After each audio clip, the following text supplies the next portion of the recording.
दोस्तों, कुरान मजीद से मुतल्लिक चंद अहम मालूमात जो बहुत कम लोग जानते हैं। क्या आप जानते हैं कि कुरान मजीद में 3 सब्जियों के नाम आए हैं? लहसुन, प्याज और ककड़ी। कुरान मजीद में 4 परिंदों के नाम आए हैं। खुद, कौवा, तितर, टिड्डी।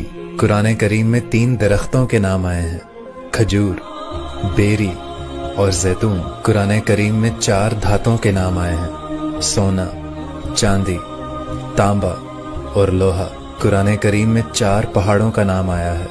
तूर, पहाड़ जूदी, सफ़ा और मरवा। कुरान करीम में 4 मस्जिदों का जिक्र आया है।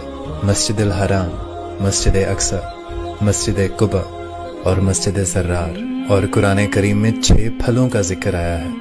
इंजीर, जैतून, अनार, केला, खजूर